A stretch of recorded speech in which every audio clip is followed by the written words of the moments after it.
नमस्कार दोस्तों, स्वागत है आपका टीवी 24 नेटवर्क में और मैं हूं अजय सिन्हा। मिल्कीपुर विधानसभा सीट पर चंद्रशेखर आजाद रावण की एंट्री ने सपा और बीजेपी का पूरा गुणा गणित बिगाड़ कर रख दिया है। यानी कि जहां पहले मिल्कीपुर उपचुनाव में सपा और बीजेपी के बीच सीधी टक्कर मानी जा रही थी, वहीं अब आजाद समाज पार्टी ने भी अपना प्रत्याशी सामने लाकर सबको चौंका दिया है। और प्रत्याशी का नाम और जिस तरह से सपा और बीजेपी अपना गणित बैठा के इस सीट पर चल रही थी, वो सारा गणित फेल होता हुआ नजर आ रहा है। दरअसल मिल्कीपुर विधानसभा सीट पर उपचुनाव होना है और उसको लेकर समाजवादी पार्टी ने अवधेश प्रसाद, सपा सांसद हैं, उनके बेटे अजीत प्रसाद को टिकट दिया है। अवधेश प्रसाद 2022 में इसी सीट से विधायक बने थे। 2024 में लोकसभा का चुनाव हुआ, उसमें वो जीते और सांसद बनकर लोकसभा पहुंच गए। अब इस सीट पर अजीत प्रसाद को जहां सपा ने टिकट दिया है, तो वहीं पर चंद्रभानु पासवान को बीजेपी ने मैदान में उतारा है। खास बात यह है कि इस सीट पर पासी वोटर्स की संख्या अच्छी खासी है और दोनों ही राजनीतिक दलों ने पासी समाज से ही प्रत्याशियों को उतारा है, जिसके बाद यह माना जा रहा था कि अब पासी वोट बैंक में जहां बंटवारा होगा तो वहीं ये चुनाव भी बेहद दिलचस्प हो जाएगा, क्योंकि मिल्कीपुर विधानसभा का उपचुनाव सपा और बीजेपी के लिए नाक का सवाल बना हुआ है। अब यहां पर एंट्री मारी है चंद्रशेखर आजाद रावण की पार्टी एएसपी ने और सीधे तौर पर वो प्रत्याशी उतार दिया है, जिसका नाम सामने आने पर एक बात बहुत क्लियर हो गई है कि अब ये फाइट सपा और बीजेपी के बीच ही नहीं, बल्कि एएसपी भी इसमें दमदारी से भाग लेने वाली है। दरअसल सूरज चौधरी को आसपा ने टिकट दिया है और सूरज चौधरी के बारे में खास बात बता दें आपको कि ये भी पासी समाज से ही आते हैं। यानी कि अब पासी समाज से ही तीनों प्रत्याशियों को उतारा गया है। इसके बाद जो सपा और बीजेपी वोटों का गुणा गणित लेकर चल रही थी, वो गुणा गणित कहीं ना कहीं फेल होता हुआ नजर आ रहा है। इसको लेकर एएसपी ने एक लेटर भी जारी किया और क्या लिखा मैं बताता हूं। लिखा, सम्मानित साथियों, उत्तर प्रदेश में मिल्कीपुर विधानसभा जनपद अयोध्या में पार्टी के केंद्रीय नेतृत्व के निर्देश पर संतोष कुमार सूरज चौधरी पुत्र साह प्रसाद पहाड़गंज जनपद फैजाबाद को पार्टी का प्रत्याशी घोषित किया है। अतः पार्टी के स्थानीय स्तर के समस्त पदाधिकारी एवं कार्यकर्ताओं तथा समर्थकों से अपील है कि पार्टी प्रत्याशी को तन मन धन का सहयोग करते हुए चुनाव लड़ाएं। सूरज चौधरी जो हैं, जिनका नाम संतोष कुमार भी है, ये पहले समाजवादी पार्टी के नेता हुआ करते थे।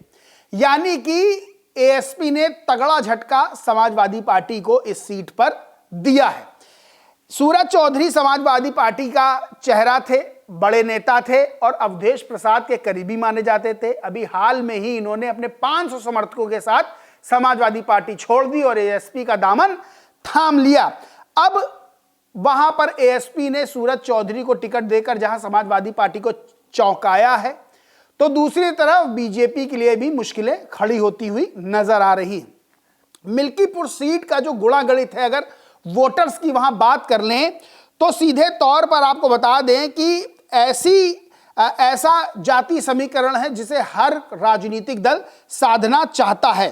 अब वहां पर अगर बात कर लें तो जो पासी बिरादरी है उसके 55,000 के लगभग वोटर्स हैं। 30,000 के लगभग मुस्लिम है और 55,000 यादव मतदाता हैं। वही ब्राह्मणों की संख्या 60,000 के लगभग है और क्षत्रियों की 25,000 और वैश्य समुदाय की 20,000 के लगभग मानी जाती है। और तीनों ही राजनीतिक दलों ने वहां पर अपना पासी समाज से प्रत्याशी उतार दिया है। अब सपा को बड़ा झटका यह है, क्योंकि सूरज चौधरी चूंकि समाजवादी पार्टी के नेता थे, अवधेश प्रसाद के करीबी माने जाते थे, तो कहीं ना कहीं उनकी भी एक वोट बैंक पर अपनी पकड़ होगी। एएसपी का अपना वोट बैंक है, यानी सीधे तौर पर बीएसपी भी चुनाव नहीं लड़ रही है। अब सवाल यह खड़ा होता है कि बीएसपी के चुनाव ना लड़ने से किसे फायदा होगा।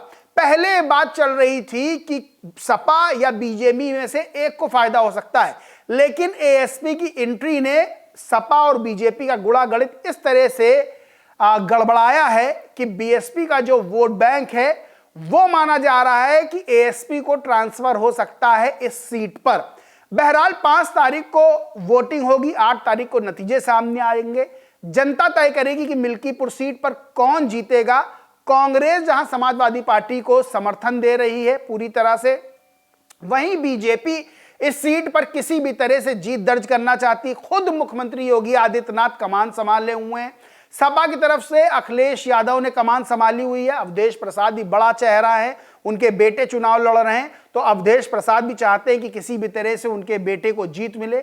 लेकिन एएसपी की एंट्री यानी चंद्रशेखर आजाद की एंट्री ने सपा और बीजेपी की धड़कनें बढ़ा दी हैं, और धड़कनें 2 कारणों से ज्यादा बढ़ रही हैं। एक, सपा की इसलिए बढ़ रही है क्योंकि सूरज चौधरी सपा के नेता हुआ करते थे। दूसरा सबसे बड़ा कारण है कि तीनों ही प्रत्याशी पासी समाज से ही आते हैं, और नगीना सीट आपको पता होगा कि लोकसभा चुनाव जब थे तब नगीना सीट से चंद्रशेखर आजाद चुनाव लड़े थे, और चंद्रशेखर आजाद ने सभी को पटखनी देते हुए एक तरफा चुनाव यानी कि लगभग 1.5 लाख के अंतर से चुनाव जीत लिया था। बहरहाल मिल्कीपुर सीट पर होने वाला जो उपचुनाव है वो बेहद दिलचस्प बन गया है। सपा बीजेपी जहां नाक के लिए लड़ रही हैं, वहीं एएसपी ने एंट्री मारकर यह बता दिया है कि अब 2 खिलाड़ी उस राजनीतिक मैदान में नहीं बल्कि तीसरा खिलाड़ी भी मोर्चे पर लड़ने के लिए तैयार है। बहरहाल दोस्तों, इस पूरे मामले पर आप क्या सोचते हैं, क्या मानते हैं, कमेंट करके जरूर बताएं। वीडियो अच्छा लगा तो लाइक करें, शेयर करें, और चैनल को सब्सक्राइब नहीं किया तो सब्सक्राइब करके बेल आइकन जरूर दबा लें। धन्यवाद।